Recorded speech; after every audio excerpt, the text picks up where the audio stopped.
Okay, so we implemented a plan. It revolved a lot around understanding where work came from.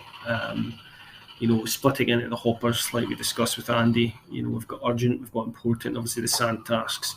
Key thing with the sand tasks was to try and filter them in throughout the day or throughout the week, along with our sprints, in order that they weren't getting left behind. So at no point we're finding that sand tasks are now becoming screamingly urgent. We're keeping on top of the workload. By spreading out the workload as well, we're taking stress off ourselves, individually, departmentally, and as a business. We're lifting constraints. We are growing capacity. Every day there'll be areas where we can work in a bit sharper, a bit quicker by putting forward the roadrunner ethos we talked about. Just having the finger on the pulse all the time.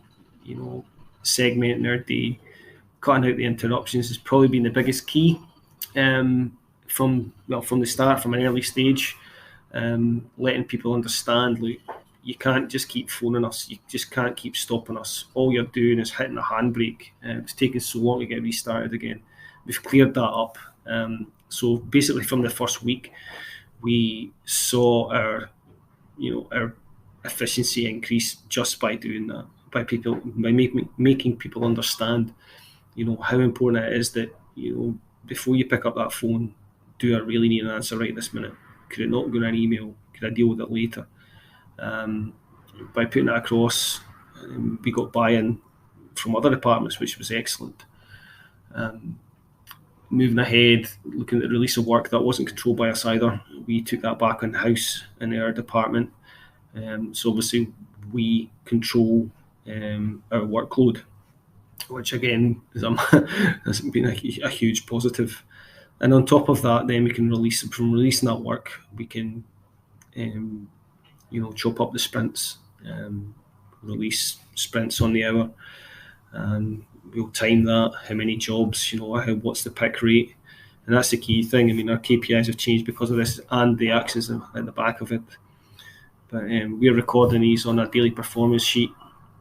We've got a whiteboard down the stairs as well for these kind of longer sprints, if you like, so that we can understand where we are, start, in the process at end as well. The whole process has been eye-opening, and it's been exciting to get behind. Like I say, I mean, it's been like a shot in the arm, and it's taken us definitely to the next level. I mean, from a management point of view, feel free to contact them, get their buy-in. I think I'm not speaking out of turn when I say that they've been very impressed with the results from the warehouse, what we are now able to achieve. It's given them a lot more confidence that as the business grows, as we get busier, that we have enough bodies and enough capacity to get these jobs done when we do get busier. I've put myself out there to management and said exactly the same thing. We are finding that we are not working nearly as hard as we used to. We're just working smarter, and that was been the key thing throughout this whole GoldDry experience. We've not reinvented the wheel here. All we have done is looked at our processes, looked at the way we do things, cut out the interruptions, and it's made us a much better company, a much better department for it.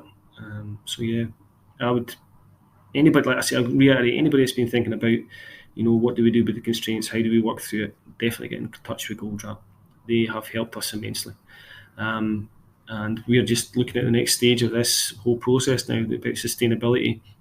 They've been creative. We've had an on-site visit with one of their clients to see what they're doing, how they're implementing things. And, I've taken that back, and I'm looking to change a few more things in here as well to make this more sustainable, because that's the key thing now. It's too easy to get, all fluffy about these things. It's great for a wee while and it all dies off. But this has been so important and so key to driving the business forward that we can't afford that. I can't afford that. The buck stops with me there. I need to ensure that we are keeping up at the highest level, that my team are performing at the highest possible level. I think we are. And it's all thanks to Andy Watt and GoldDry.